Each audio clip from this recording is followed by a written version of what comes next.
नमस्कार, मैं पंकज कुमार और आप देख रहे हैं मेरा यूट्यूब चैनल गजब इंडिया, जहां मैं ताजा तरीन मुद्दों पर बात करता हूं, कुछ राजनीतिक मुद्दों पर विश्लेषण करता हूं और आपके सवालों का जवाब देता हूं। आप जिन टॉपिक्स के बारे में कहते हैं उस पर वीडियो बनाता हूं। आजकल सोशल मीडिया पर एक चीज की खूब चर्चा हो रही है। मेरे बहुत सारे मुस्लिम मित्रों ने, दलित मित्रों ने फेसबुक पर अंबेडकर के बारे में लिखा और मैंने बहुत सारे लोगों के ऐसे पोस्ट देखे जिन्होंने लिखा है कि भारतीय संविधान को अंबेडकर ने बनाया हो। कुछ बड़े टीवी चैनलों के न्यूज एंकर्स ने भी जो दलित आंदोलन हुए तो उन्होंने कहा कि अंबेडकर तो संविधान लिखकर चले गए। सवाल यह है कि क्या अंबेडकर ने ही संविधान लिखा था? क्या जो संविधान था उसको एक व्यक्ति ने लिखा था? मैं राजनीति विज्ञान विभाग का छात्र रहा हूं। मैंने बीए में पॉलिटिकल साइंस पढ़ा। जब मैंने पढ़ा तो मैंने ऐसा पढ़ा था कि एक संविधान सभा थी जिसमें बहुत सारे लोग थे और भारतीय संविधान बहुत सारे लोगों ने मिलकर लिखा। लेकिन आज सोशल मीडिया पर एक ही बात की चर्चा होती है कि अंबेडकर ने संविधान लिखा और बहुत सारे लोग एक ही बात को कहते हैं। तो सच क्या है ये जानेंगे और इस पर बात करने के लिए मेरे साथ डॉक्टर ए के वर्मा हैं, जो सीएसएसपी के निदेशक हैं, उत्तर प्रदेश के कानपुर के क्राइस्टचर्च कॉलेज में राजनीति विज्ञान विभाग के प्रोफेसर रहे, एचओडी रहे डिपार्टमेंट के। सर, ये जो सवाल है कि क्या अंबेडकर ने संविधान लिखा, क्योंकि मैं पिछले कई दिनों से देख रहा हूं, अभी तो खैर हाल फिलहाल में दलित आंदोलन हुए, एससी/एसटी एक्ट को लेके काफी बवाल हुआ देश में।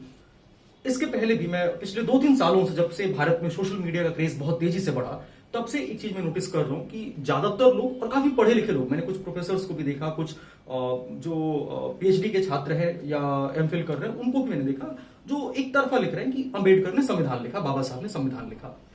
सच क्या है? क्या मतलब पूरा संविधान सिर्फ अंबेडकर ने लिखा?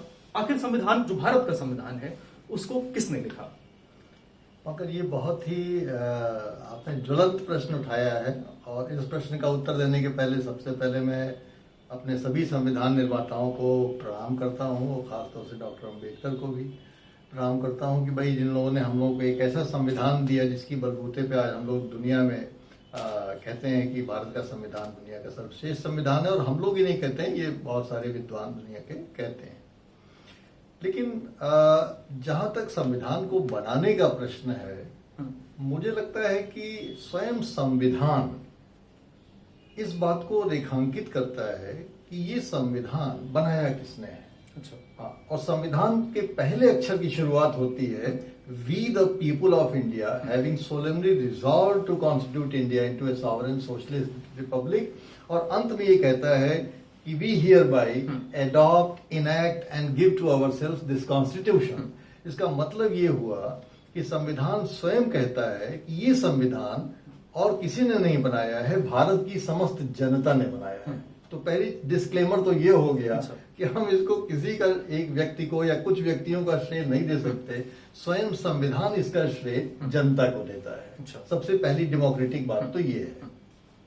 दूसरी महत्वपूर्ण बात यह है कि एक राजनीतिक लाभ लेने के लिए या जुमले के लिए लोग कह सकते हैं कि गांधी ने देश को आजाद कराया, अंबेडकर ने संविधान को लिखा, लेकिन ये एक राजनीतिक कथन तो हो सकता है, लेकिन ये एक वास्तविक सच्चाई नहीं हो सकती है।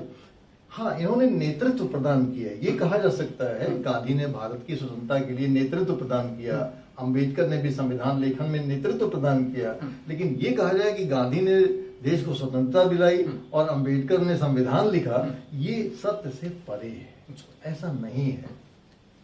तो अब फैक्ट क्या है ये जानना बहुत जरूरी है। तो एक राजनीति शास्त्र के छात्र के नाते मुझे ऐसा लगता है कि पूरे देश को इस जो त्रुटि है इसको समझने की कोशिश करनी चाहिए। उसका कारण ये है कि अगर आप सही चीजों को नहीं जानेंगे तो इसमें आपका कोई दोष नहीं है, लोग गलत चीजें फैलाएंगे, आप भी उस गलत चीजों के उसमें आ जाएंगे। तो सबसे पहले हमें समझने की जरूरत है कि आखिर संविधान सभा जिसका आपने कहा कि जिसने संविधान बनाया, तो पहली चीज तो ये है कि हमारा जो टोटल कॉन्स्टिट्यूशन बना उसकी सबसे पहली पृष्ठभूमि ये है कि 1946 में जब हमारे देश में ये तय हुआ कि साहब हमारा देश स्वतंत्रता प्राप्त करेगा, तो उसके पहले ब्रिटिश साम्राज्य ने एक कैबिनेट मिशन प्लान भेजा यहाँ पे, और उस प्लान के तहत यहाँ पे उन्होंने कहा कि संविधान सभा का गठन होगा जो संविधान बनाएगी। उन्होंने किसी व्यक्ति को अधिकृत नहीं किया, एक संविधान सभा को अधिकृत किया और उस संविधान सभा के लिए उन्होंने कहा कि जुलाई 1946 में उसके कॉन्स्टिट्यूशन, उसके चुनाव होंगे। तो जुलाई 1946 में अर्थात स्वतंत्रता प्राप्त करने से पहले एक संविधान सभा के लिए हाँ, एक संविधान सभा चुनी गई, क्योंकि अभी देश तो आजाद था नहीं, देश तो गुलाम था। लेकिन अंग्रेजों ने जो योजना भेजी उसके तहत में ही ये था कि पहले यहाँ पे एक संविधान सभा का गठन किया जाए जो कि निर्वाचित हो, और वो निर्वाचन सारे राज्यों को करना था और सारे प्रांतों को करना था, जहाँ पे कि ब्रिटिश साम्राज्य का डायरेक्ट बोलबाला था और जो देशी रियासतें सबको मिलके उसमें सदस्य प्रतिनिधि भेजने थे। और इस प्रकार से 292 सदस्य जो हैं वो प्रांतीय और 93 सदस्य जो हैं वो राज्यों को भेजने थे। अर्थात कुल मिला के 385 लोग भारत की संविधान सभा के लिए चुने जाने थे। इसमें कालांतर में विभाजन हो गया जब इंडिया पाकिस्तान का, और मुस्लिम लीग के नेतृत्व में पाकिस्तान बना, तो बहुत सारे सदस्य जो है पाकिस्तान चले गए उसके, तो वो वैकेंसी वो उतने संख्या कम हो गए। लेकिन वो दीगर बात है। बात यह है कि जो लोग भी बचे फिर उन्होंने संविधान को कैसे बनाया, ये इंपॉर्टेंट है। और इसके लिए सबसे पहले 9 दिसंबर 1946 को संविधान सभा की पहली मीटिंग हुई, और उस पहली मीटिंग में के बाद उसी समय 1-2 दिन के अंतराल पे 11 दिसंबर को सबसे पहले संविधान सभा का विधिवत अध्यक्ष चुना गया। अच्छा। डॉक्टर राजेंद्र प्रसाद, जो स्वयं एक बहुत बड़े संविधानविद थे, बहुत बड़े लीगल एक्सपर्ट थे, कॉन्स्टिट्यूशनल एक्सपर्ट थे, उनको उस सभा का अध्यक्ष चुना गया। पहला काम तो लैंडमार्क ये हुआ।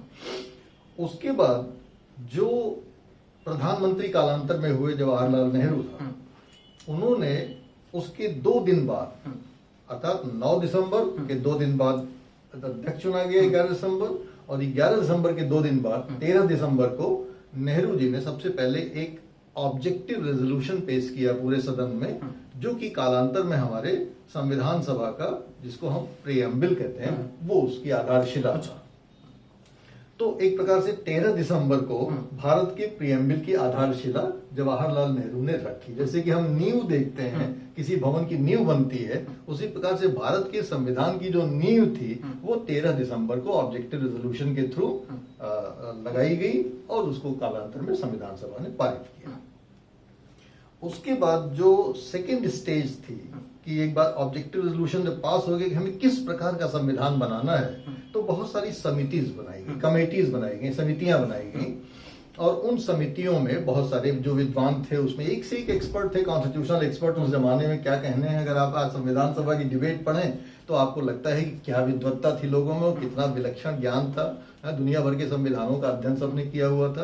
तो सब लोग वहां पे कमिटियों में बटे, और नाना पे, कोई फंडामेंटल राइट पे, कोई स्टेट पे, कोई सेंट्रल पावर पे, कोई किसी विषय पे भिन्न भिन्न विषयों की कमिटियां बना दी गई, और सब लोग अपने अपने क्षेत्र में अपने अपने अध्ययन करके आने लगे, और वहां पे आपस में विमर्श होता था, और वो कुछ उसमें प्रस्ताव पारित करते थे। जब सारी कमेटियां बन गई तो इन कमेटीज ने अपनी रिपोर्ट्स दी, और इन्हीं कमेटी की रिपोर्ट्स के बेसिस पे संविधान सभा का पहला ड्राफ्ट बना। अच्छा। पहला प्रारूप जिसको कहते हैं, संविधान सभा का पहला प्रारूप बना।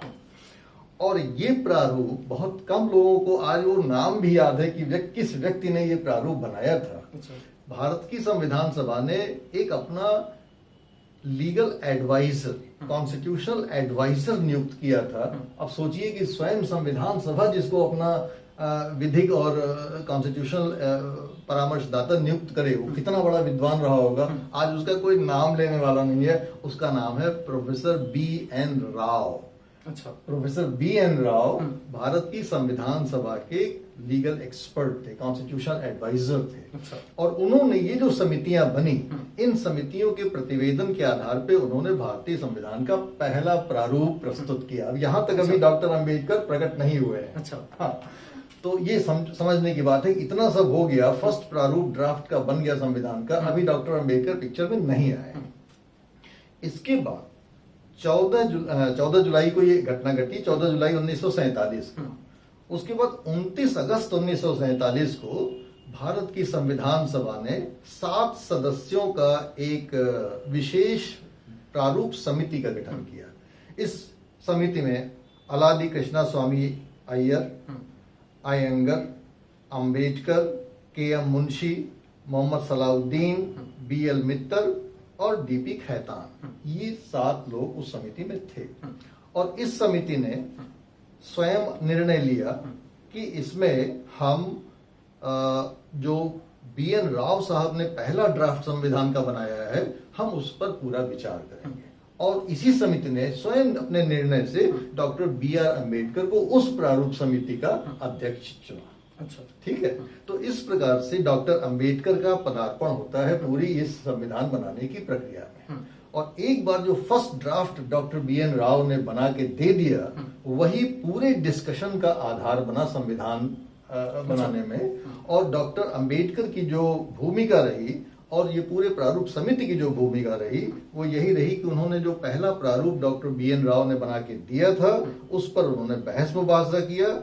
27 अक्टूबर 1947 से लेके और 13 फरवरी 1948 तक, इतने समय तक ये ड्राफ्टिंग का कमेटी उसमें चर्चा करती रही और तब उसने फाइनली एक कॉन्स्टिट्यूशन बना के दिया, जिसको कालांतर में संविधान सभा को पेश किया गया।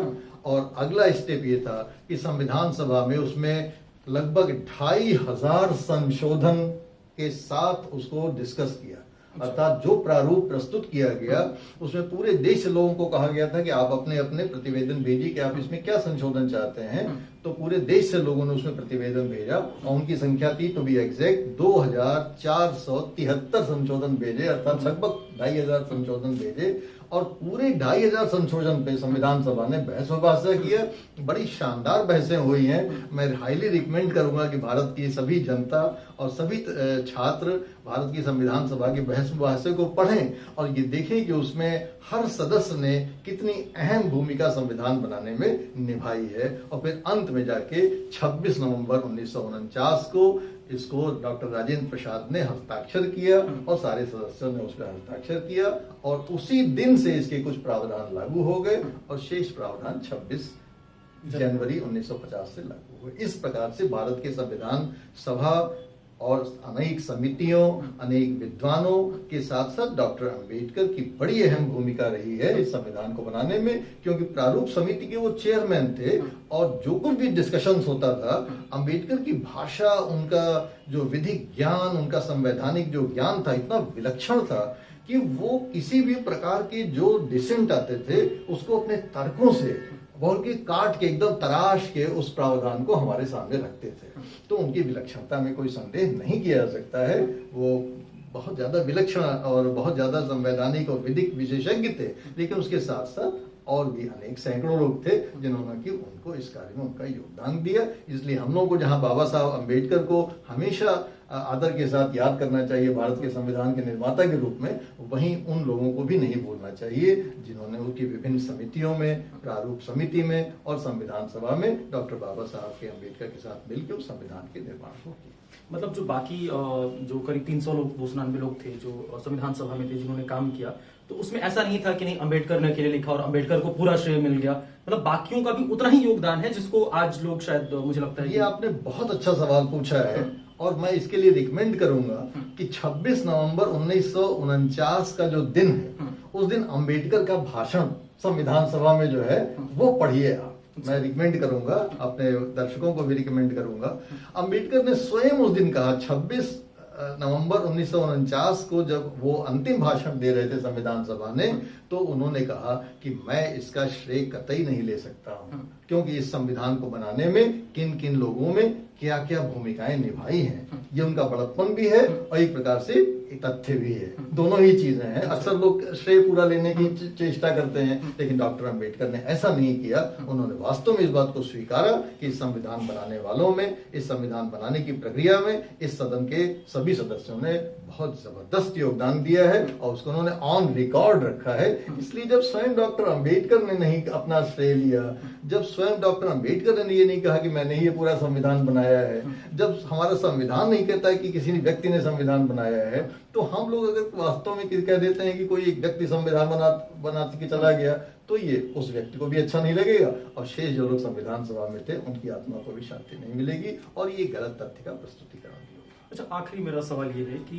जो संविधान आज लोग कहते हैं ना अम्बेडकर ने संविधान लिखा, जो एक गलत तथ्य भी है, जैसा आपकी बातचीत से स्पष्ट हुआ, ये प्रचलन में कब आया और कैसे आया? मतलब ये क्या सिर्फ राजनीतिक पार्टियों की गलतियां हैं कि मतलब या राजनीतिक लाभ लेने के लिए ऐसा किया गया? ऐसा मतलब क्यों किया गया कि पूरा संविधान एक व्यक्ति केंद्रित बताया जा रहा है अब? ये राजनीति विज्ञान के या संविधान के या विधि के जो छात्र हैं वो तो ऐसा नहीं कहते, वो कभी ऐसा एक्चुअली मैंने कुछ लोगों को देखा है ऐसे, मतलब आजकल कुछ मैंने छात्रों को भी देखा, इसलिए मेरी चिंता बढ़ गई कि जो पढ़े लिखे छात्र हैं वो भी ऐसा लिख रहे हैं कि अम्बेडकर ने सिर्फ संविधान बनाया। तो नहीं, ऐसा उन्हें अगर कर रहे हैं तो उसके कोई और कारण होंगे, वो सत्य नहीं है। सत्य जो है वो हम लोगों ने डिस्कस किया, और वो कोई सत्य ऐसी चीज थोड़ी है कि हमारे और आपके विचारों पे आधारित हो, वो तो एक तथ्यात्मक चीजें हैं। कोई भी जाके उस प्रक्रिया को देख सकता है, पढ़ सकता है, समझ सकता है। सबसे महत्वपूर्ण तो ये कि 26 नवंबर 1949 का अम्बेडकर का स्वयं का भाषण पढ़िए संविधान सभा में, इतना बेहतरीन भाषण है जिसमें स्वयं ये स्वीकारोक्ति है कि इसको संविधान बनाने का श्रेय मुझे अकेला नहीं मिलना चाहिए। अब इससे बढ़ के क्या होगा? और कोई कहे तो उससे विवाद हो सकता है, लेकिन स्वयं डॉक्टर अम्बेडकर ने जब ये स्वीकार किया तो अब इसके आगे तो कुछ कहना ही नहीं। उन्होंने खुद कहा कि मैं इसका संविधान का पूरा श्रेय नहीं ले सकता। और संविधान जो बना उसमें चौथे स्टेप में शायद आपने जो कहा, अम्बेडकर एक प्रक्रिया थी। संविधान सभा के अध्यक्ष चुने गए, उसमें ऑब्जेक्टिव रेजोल्यूशन आया, समितियां बनी, BN राव साहब ने फर्स्ट ड्राफ्ट बनाया, फिर अम्बेडकर साहब और उनकी प्रारूप समिति आई जिसने कि उस प्रारूप को एक बिल्कुल जैसे एक मूर्तिकार होता है कि आप उसको एक पत्थर दे दीजिए, उस पत्थर को तराश के वो एक जो है मूर्ति दे देता है। उसी प्रकार से इसमें कोई शक नहीं है कि डॉक्टर अम्बेडकर ने जो फर्स्ट ड्राफ्ट था, जो रॉ था एकदम से, उसको तराश के काट के छाट के उन्होंने बेहतरीन संविधान प्रारूप समिति ने डॉक्टर अम्बेडकर के नेतृत्व में संविधान सभा को प्रस्तुत किया, जिसमें कि स्वयं 2-2.5 हजार संशोधनों पे विचार हुए और बहुत सारे स्वीकार भी किए गए। अच्छा, आपने जो एक और जिक्र किया कि जो डिबेट्स हैं वो मौजूद हैं, अगर मान लीजिए कि हम लोगों ने जो बातें किया, अगर ये लोग जो हमारे दर्शक हैं अगर उसको पढ़ना चाहें, देखना चाहें, तो उनको कैसे मिल सकता है? बड़ी आसानी से। ये तो कहीं भी आप सुप्रीम कोर्ट के वेबसाइट पे चले जाइए, ये लोकसभा की वेबसाइट पे चले जाइए, राज्यसभा की वेबसाइट पे चले जाइए, गूगल में भारत का संविधान डाल दीजिए, संविधान सभा डिबेट्स डाल दीजिए, वो सारे के सारे पूरी सारी डिबेट्स, आपको कहीं जाने की जरूरत नहीं है। घर बैठे मस्ती से आप पढ़िए डिबेट्स को। मैंने भी घर में बैठ के ही पढ़ा है। मतलब उसमें पता चल जाएगा किसने क्या कहा था। सब उपलब्ध है, लाइब्रेरी में भी है हमारे और घर में भी है। तो जिसको जहां सहूलियत है, अब आजकल को तो बड़ा अच्छा हो गया है कि सभी लोग इस प्रकार के रिसोर्सेज को एक्सेस कर सकते हैं। नहीं तो पहले तो ये सब मिलते ही नहीं थे। तो आज कंप्यूटर की दुनिया में, इंटरनेट की दुनिया में ये बड़ी सुविधा है, और हम लोगों को जरूर बिना किसी पूर्वाग्रह के, किसी व्यक्ति, हमारी निष्ठा जितनी संविधान से है, जितनी डॉक्टर अम्बेडकर से है, जितनी संविधान बनाने वालों से है, जितनी अपने देश से है, वो एक कॉमन निष्ठा है। उसको हम बांट नहीं सकते कि आपसे हमारी ज्यादा निष्ठा है, आपसे हमारी कम निष्ठा है। ये हमको अप्रोच का एक अपना जज्बा रखना चाहिए कि हमको वास्तव में जो काम जिसने किया है उसकी क्रेडिट उसे देना चाहिए, उससे उसको डिप्राइव नहीं करना चाहिए। Thank you so much sir. मेरे साथ थे डॉक्टर AK वर्मा जो CSSP के निदेशक थे, और हमने आज चर्चा किया कि भारत का संविधान किसने लिखा था, क्या सिर्फ अम्बेडकर को श्रेय देना सही है। आपने वीडियो देखा, आपको कैसा लगा मुझे कमेंट बॉक्स में बताइएगा। अब वीडियो के आखिर में आपको एक पत्रिका दिखाता हूं, आपको नाम दिख रहा होगा, शोधार्थी है। दरअसल इस पत्रिका को करीब 10-15 साल पहले शुरू किया गया था, 3 महीने में एक बार निकलती है। ऐसा अक्सर होता है कि जो अंग्रेजी के छात्र होते हैं उनको रिसर्च मटेरियल, शोध जो सामग्री है वो उनकी भाषा में बहुत आसानी से मिल जाता है, लेकिन हिंदी के छात्रों के साथ, जो समाज विज्ञान के जो छात्र हैं जो हिंदी भाषा में पढ़ते हैं, उनके साथ चाहे वो किसी भी शहर के हो भारत के, उनको दिक्कत होती है, उनको रिसर्च मटेरियल नहीं मिलता है। उनकी बड़ी शिकायत थी, तो उनकी बातों को ध्यान में रख के इस पत्रिका को निकाला गया, और शोधार्थी नाम है, और ये हिंदी में समाज विज्ञान की एक शोध पत्रिका है। अगर आप समाज विज्ञान के किसी भी विभाग से अगर MA कर रहे हैं, BA कर रहे हैं, या नेट की तैयारी कर रहे हैं, ISPCS की तैयारी कर रहे हैं, या शोध कर रहे हैं, PhD कर रहे हैं, रिसर्च कर रहे हैं, तो ये आपके लिए उपयोगी साबित होगी। इसमें बहुत कुछ खास है। अगर ये जो ताजा अंक है जो मेरे हाथ में है, इसमें किसानों की आत्महत्या, भारतीय लोकतंत्र में नेतृत्व का संकट, राम मनोहर लोहिया का दर्शन, रोहिंग्या संकट, एंटोनियो ग्रामशी, माइकल सैंडल, विमुद्रीकरण, गुजरात विधानसभा चुनाव, चीन का 1 बेल्ट 1 रोड, और भारतीय संविधान में जीवन एवं व्यक्तिगत स्वतंत्रता का विस्तार, इन सब टॉपिक्स पे लेख है। और जो दुनिया के सबसे इन टॉपिक्स पे जो सबसे बेहतर पकड़ रखते हैं, कोशिश की गई है कि वो इसमें लिखें, तो उन लोगों ने लिखा है। और दाम कोई बहुत ज्यादा नहीं है, 60 रुपए। मैं नीचे डिस्क्रिप्शन में आपको इसका लिंक दे रहा हूं, आप ये ताजा अंक है 2018 का, आप इसको भी खरीद सकते हैं। अगर आप इसके पुराने इशू चाहें तो वो भी खरीद सकते हैं। दोनों के लिंक मैं आपको नीचे दे रहा हूं। और सबसे खास बात यह है कि डॉक्टर ए के वर्मा जो भी मेरे साथ थे वो इस पत्रिका के संपादक हैं, तो इतना तो है ही कि क्वालिटी आपको जो भी मिलेगा इसमें वो बेहतरीन मिलेगा। तो खरीदिए, पढ़िए और मुझे बताइए कि आपको ये पत्रिका कैसी लगी। इस वीडियो पे आपकी क्या राय है वो भी नीचे कमेंट बॉक्स में लिखिए। अच्छा लगा तो लाइक करिए, शेयर करिए। किसी दूसरे मुद्दे पे जानना चाहते हैं तो कमेंट बॉक्स में लिखिए। मेरे चैनल को सब्सक्राइब करिए गजब इंडिया को, नीचे बेल आइकन दिख रहा है उस पर भी क्लिक करिए ताकि जब भी मैं कोई नया वीडियो अपलोड करूं आपको नोटिफिकेशन मिल जाए।